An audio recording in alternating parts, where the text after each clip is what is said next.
Hello student, welcome to Ujjwal law classes. आज मैं आपको आदेश 8 नियम 1 के बारे में बताऊंगा। जैसे ही न्यायालय में वादी द्वारा संस्थित कर दिया जाता है तो प्रतिवादी पर जो है आदेश 5 के अंतर्गत और सेक्शन 27 के अकॉर्डिंग तामील किए थे समन भेजे जाते हैं।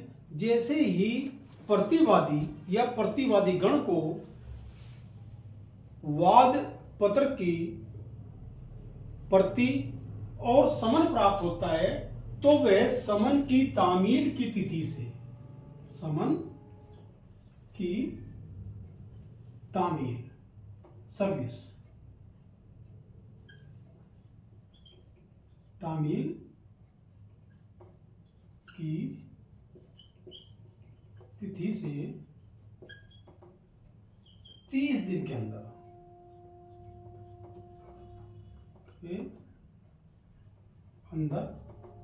रिटर्न स्टेटमेंट फाइल कर सकता है। अगर किसी कारणवश 30 दिन के अंदर फाइल नहीं कर पाया तो वहां प्रतिवादी न्यायालय से इजाजत लेगा, टाइम लेगा और टाइम लेने के पश्चात न्यायालय उसको टाइम दे सकता है। अगर पर्याप्त कारण है तो वहां तामील की तिथि से 90 दिन के अंदर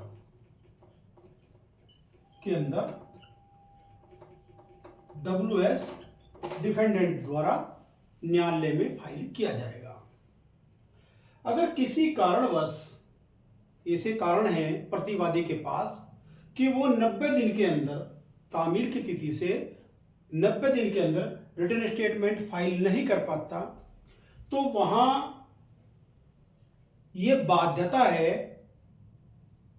प्रतिवादी पर, न्यायालय पर नहीं है। यानी कि यह प्रावधान मैंडेटरी नहीं है, केवल डायरेक्टरी है, आदेशात्मक है नहीं है, केवल निर्देशात्मक है कि 90 दिन के अंदर वह रिटर्न स्टेटमेंट फाइल करे। उसके पश्चात भी अगर वो फाइल करना चाहिए, ये बाध्यता प्रतिवादी पर है कि नहीं फाइल कर पा तो उसके विरुद्ध जाएगा। लेकिन वह 90 दिन के पश्चात भी रिटर्न स्टेटमेंट फाइल कर सकता है, लेकिन उसने डिले कंडोन की एप्लीकेशन देनी पड़ेगी और यह दिखाना पड़ेगा कि किस कारण वह तामील की तिथि से 90 दिन के अंदर अपना रिटर्न स्टेटमेंट फाइल नहीं कर पाया। क्या उसके पास सफिशिएंट रीजन है जिसके कारण जो है वो फाइल नहीं कर पाया, तो वो सफिशिएंट रीजन जो है उसने अपनी देरी WS जो देरी हुई उसकी माफी के लिए देना पड़ेगा। सबसे पहले ये बात जो है सुप्रीम कोर्ट ने कैलाश वर्सेस ननकू के केस में कही थी कि ये बाध्यता, क्योंकि ऐसी स्थिति आई न्यायालय के समक्ष कि 90 डेज में WS फाइल नहीं कर पाया, तो सुप्रीम कोर्ट ने कैलाश वर्सेस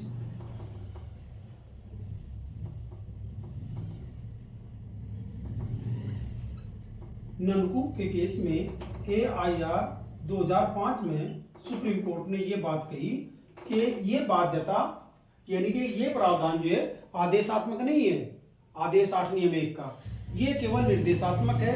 न्यायालय इसके 90 दिन के पश्चात भी WS स्वीकार कर सकता है यदि प्रतिवादी ऐसे पर्याप्त कारण बतावे कि किस कारण से जो है यहां मैं WS 90 दिन के अंदर दाखिल नहीं कर पाया, वो क्या पर्याप्त कारण थे।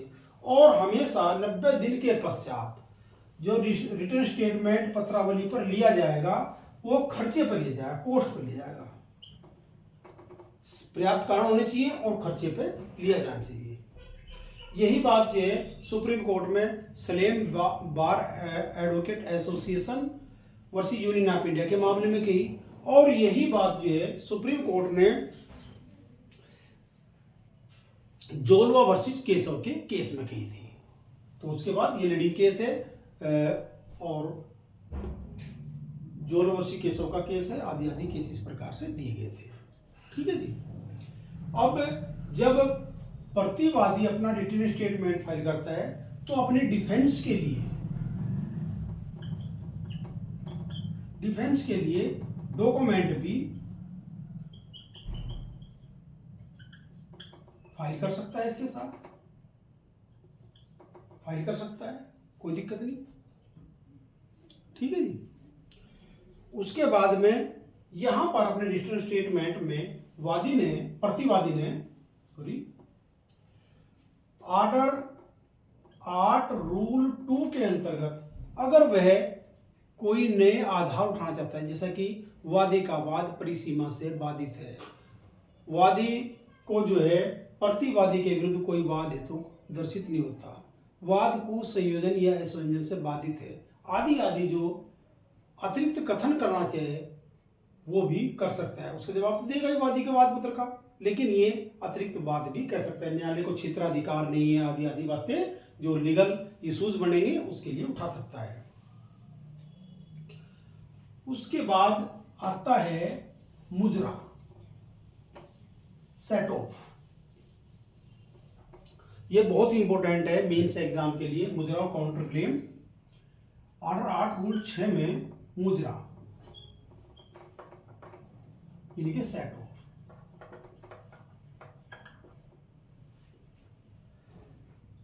इसमें जो है वादी ये धन की प्रतिमांग है। अगर वादी ने प्रतिवादी के विरुद्ध धन वसूली का वाद संस्थित कर दिया न्यायालय में, और प्रतिवादी का भी वादी के विरुद्ध कोई धन चाहिए, जिसके लिए प्रतिवादी वादी के विरुद्ध ये सूट फाइल कर सकता है। ए बी कर लो इसमें, ए बी, यहां बी भी ए के विरुद्ध धन वसूली का ही वाद कर सकता है, इसका भी पैसा इस पे चाहिए। मान लो ए ने 5,000 रुपए के लिए एक धन वसूली का वाद जो है बी के विरुद्ध संस्थित कर दिया। अब बी के भी इस पर जो है 2,000 रुपए चाहिए थे ए पर, और इसके लिए अतिरिक्त वाद कर सकता था। तो यहां पर जो है बी ए के विरुद्ध, इसलिए बी यहां वाद न करके यहां पर जो है मुजरा कर सकता है 2,000 रुपए का प्रतिवादी के विरुद्ध और वादी के विरुद्ध। और जब वादी के विरुद्ध इस प्रकार से कर दिया प्रतिवादी ने, तो वादी जो है इसका रिटन स्टेटमेंट यानी कि जवाब दावा दे सकता है। जिस प्रकार वादी ने 5,000 रुपए में कोर्ट फीस दी, इसी प्रकार प्रतिवादी अपने मुजरे की रकम जो 2,000 रुपए है उस पर जो है न्याय शुल्क देगा, और प्रतिवादी उसका रिटन स्टेटमेंट देगा।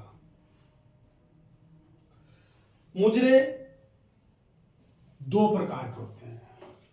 मुजरा जो है 2 प्रकार का हो, एक विधिक मुजरा लीगल सेट ऑफ, और दूसरा है सामयिक मुजरा। विधिक मुजरे की बात जो है आदेश 8 रूल 6 में की गई है, और इक्विटल मुजरे की बात जो है ऑर्डर 20 रूल 19 के सब रूल 3 में की गई है। विधिक मुजरा इंग्लैंड में कॉमन न्यायालय अनुज्ञात करते थे, सामयिक मुजरा इंग्लैंड में सामयिक न्यायालय अनुज्ञात करते थे। कोड ऑफ सिविल प्रोसीजर में दोनों का प्रावधान किया गया है। अब इनमें अंतर आता है कि इनमें अंतर क्या है विधिक मुजरा और सामयिक मुजरा में।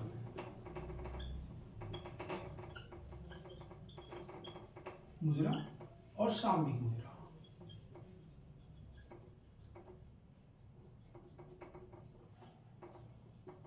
विधिक मुजरा हमेशा अभिनिश्चित धनराशि का हो सकता है,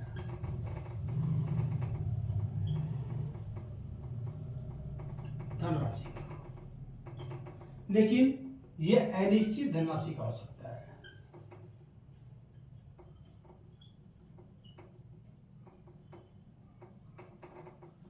नंबर 2,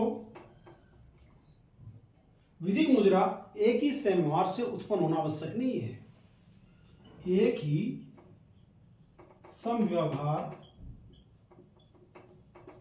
से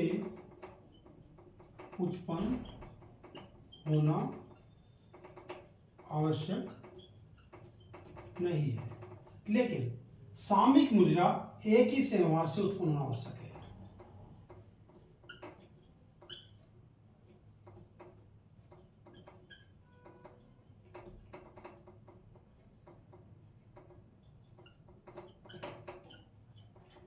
आवश्यक है। अब एक ही समव्यवहार से उत्पन्न होना आवश्यक है, इसका एक उदाहरण सुन लो। जैसे कि एक धोबी ने जो कि बी के कपड़ों की धुलाई करता था,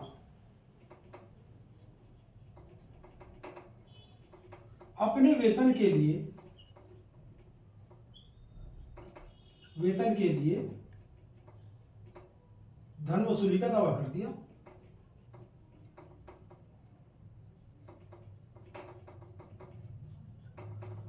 बी भी यहां ए के विरुद्ध कपड़े जो खोए गए थे उनकी कीमत के लिए दावा कर सकता है। हालांकि अनिश्चित नहीं, अनिश्चित हो सकती है, क्योंकि अनिश्चित राशि के भी हो सके। इस प्रकार ये एक ही समव्यवहार के अंदर ए अपने कपड़े धुलाई के लिए वेतन के लिए मांग करता है, बी यहां मुजरा कर सकता है कि जो कपड़े खोए गए थे उनकी धन वसूली के लिए वाद संस्थित कर सकता है, कितने रुपए के थे। तो ये एक ही समव्यवहार के अंतर्गत उत्पन्न होना आवश्यक है, सामयिक मुद्रा। ठीक है जी। उसके बाद नंबर 3 है, विधिक मुद्रे के लिए परिसीमा, लिमिटेशन लागू होता है। परिसीमा लागू होती है, लेकिन इसके लिए परिसीमा लागू नहीं होती है।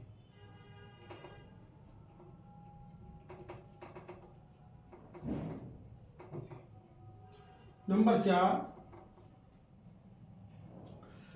विधिक मुद्रे में कोर्ट फीस देय होती है, लेकिन सामयिक मुद्रे में नो कोर्ट फीस।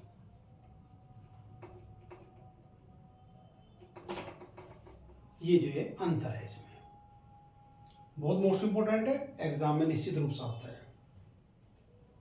इसके बारे में जरूर पूछे जाए कि विधिक मुद्रा क्या है और सामयिक मुद्रा क्या है, और विधिक मुद्रे और सामयिक मुद्रे में मुख्य अंतर क्या है।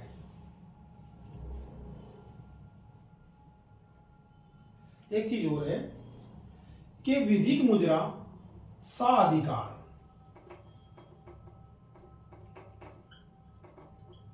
का रूप में मांगा जा सकता है और न्यायालय इस पर निर्णय देंगे, लेकिन यह साधिकार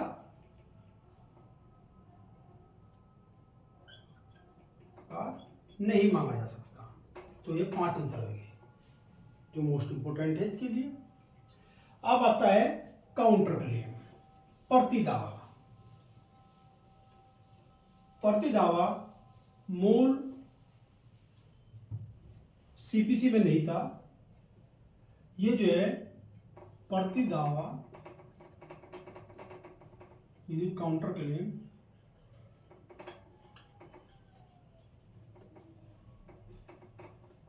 (1976)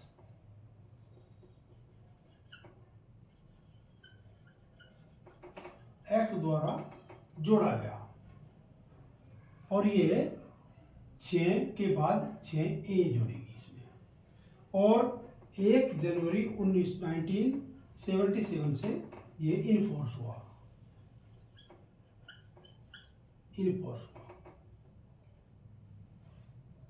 ठीक है जी। अब ये क्या है इसके बारे में बात करते हैं। देखो, मुद्रा जो है एक उतनी ही केवल धन के लिए होता है मुद्रा, लेकिन यहां प्रतिदावा जो है किसी भी संपत्ति के लिए, चल संपत्ति हो, अचल संपत्ति हो, या वादी द्वारा जो मांगी गई रकम है उससे अधिक की हो, मुद्रे में वही तक रकम मांगी जा सकती है। यानी कि 10,000 मांगे तो केवल 10,000 तक ही है। और न्यायालय की परिसीमा निश्चित होती है। यहाँ भी न्यायालय की परिसीमा निश्चित है, यानी कि न्यायालय में वादी ने दावा किया 10,000 रुपये तक का, और 10,000 की ही न्यायालय की अधिकारता है, तो वहीं तक जो है काउंटर क्लेम हो सकता है, उससे ज्यादा नहीं। प्रति दावे में भी प्रतिवादी जो है वादी के विरुद्ध अलग से दावा कर सकता है। अगर वादी ने एक स्थायी निषेधाज्ञा का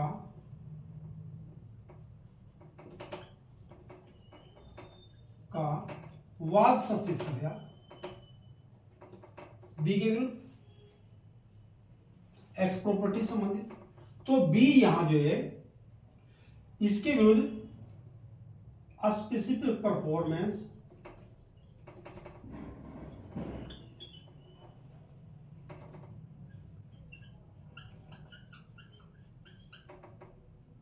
to an agreement to sell का सूट फाइल कर सकता है। ठीक है जी। तो यहां क्योंकि अगर वादी बी के विरुद्ध अस्थायी निषेधाज्ञा का वाद करता है, तो प्रतिवादी जो है वादी के विरुद्ध specific performance to an agreement to sell का सूट फाइल कर सकता है, कोई दिक्कत नहीं है।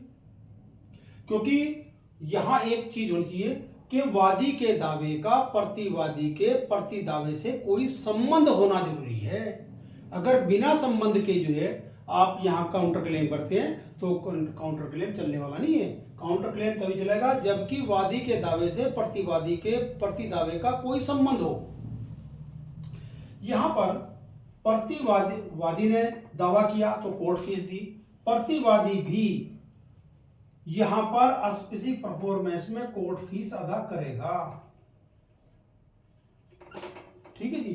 और वादी जो है उसका जवाब दावा देगा, जवाब दावा देगा। न्यायालय के क्षेत्राधिकार के अधीन प्रतिदावा हो सकता है, उससे ज्यादा नहीं हो सकता।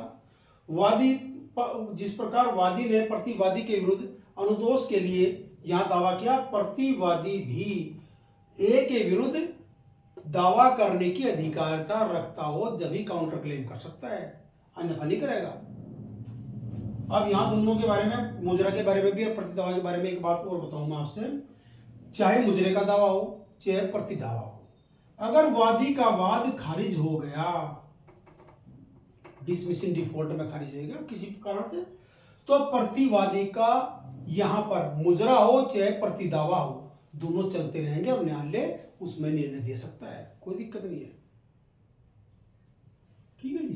तो ये काउंटर क्लेम के बारे में इस प्रकार से बातें हैं जो महत्वपूर्ण है। अब आता है मुजरा और काउंटर क्लेम में अंतर। मुजरा और प्रति दावा में अंतर। मुजरा हमेशा एक ढाल के रूप में, ढाल यानी कि बचाव के रूप में होता है, लेकिन प्रति दावा जो है हमेशा तलवार यानी आक्रमण के रूप में होता है।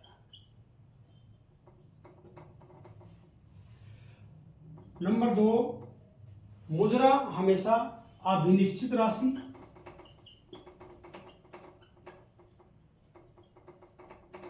धनराशि है जो, और एक ही व्यवहार के रूप में होना चाहिए। यहां ये दोनों बातें लागू नहीं होती है। अभिनिश्चित राशि का कोई मतलब नहीं है और ना ही एक से व्यवहार का कोई मतलब है, किसी में भी हो सकती है।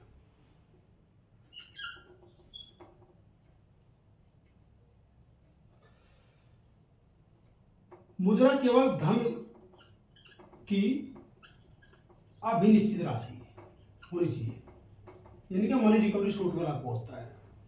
यहां प्रति दफा चल संपत्ति, अचल संपत्ति धन के रूप में हो सकता है। ये सबके रूप में हो जाए। मुद्रा केवल धन के रूप में होता है।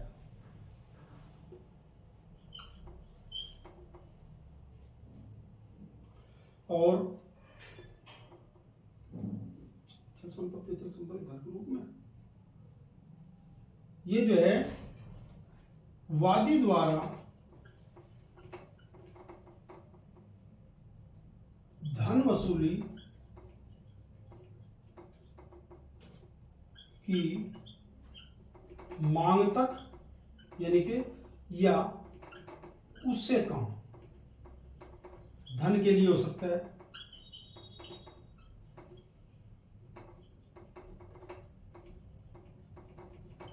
ये कितनी भी हो जाए, वादी की मांग से अधिक भी हो सकता है। काउंटर क्लेम अधिक धन के लिए, यानी कि अगर मुजरे में वादी ने 10,000 रुपए की धन वसूली का दावा किया तो प्रतिवादी भी अपने मुजरे की रकम 10,000 तक या उससे कम कितनी भी हो सकती है। अगर यहां वादी ने 10,000 रुपए का मनी रिकवरी सूट किया तो यहां प्रतिवादी डिफेंडेंट जो है 20,000 रुपए का भी काउंटर क्लेम कर सकता है।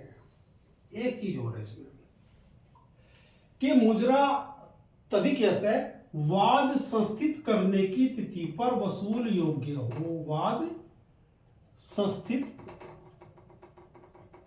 करने की तिथि पर वसूल योग्य हो।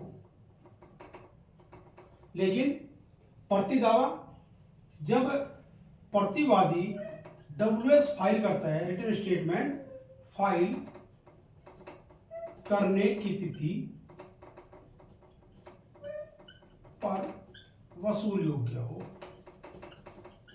यानी कि यहां वाद संस्थित करने की हो सकता है मुजरा, लेकिन ये जो है रिटर्न स्टेटमेंट फाइल करने की तिथि पर वसूल योग्य हो, उसी में आप काउंटर क्लेम कर सकते हैं। ठीक है भाई। तो उसके बाद आता है छोटे से 2 रूल हैं और हैं पश्चातवर्ती अभिवचन। ऑर्डर 8 रूल 9 में बताया गया है कि पश्चातवर्ती सब्सिक्वेंट प्रीडिक्स जो है आप अपने अभिवचनों को दाखिल करने के पश्चात भी दाखिल कर सकते हैं, लेकिन वहां न्यायालय की अनुमति से, या न्यायालय जो है पक्षकारों को आदेश देता है कि आप एडिशनल रिटन स्टेटमेंट फाइल करना चाहते हैं या नहीं करना चाहते, तो वहां उसके लिए अनुमति दे सकता है। आदेश 8 ऑर्डर 8 रूल 9 के अंतर्गत, यानी कि पश्चातवर्ती अभिवचन। ऑर्डर 8 रूल 10 में बताया गया है कि अगर प्रतिवादी ऑर्डर 8 रूल 1 के अंतर्गत रिटन स्टेटमेंट फाइल नहीं करता, या ऑर्डर 8 रूल 9 के अंतर्गत अतिरिक्त एडिशनल WS फाइल नहीं करता, तो वहां उसके विरुद्ध ये न्यायालय निर्णय सुना सकता है, जब वो फाइल नहीं कर रहा अपना डिफेंस तो कर सके, कोई दिक्कत नहीं है। लेकिन निर्णय सुनाए जाने से पहले न्यायालय ने वादी का साक्ष्य लेना पड़ेगा। वादी का साक्ष्य लेने के पश्चात ही निर्णय सुना होगा, ये नहीं कि वैसे सुना देगा। न्यायालय यहां वादी का साक्ष्य लेने के पश्चात ये प्रतिवादी के विरुद्ध निर्णय सुना सकता है, यदि उसने ऑर्डर 8 रूल 1 का अनुपालन नहीं किया, रिटन स्टेटमेंट फाइल नहीं किया, या ऑर्डर 8 रूल 9 के अंतर्गत एडिशनल रिटन स्टेटमेंट फाइल नहीं किया। धन्यवाद।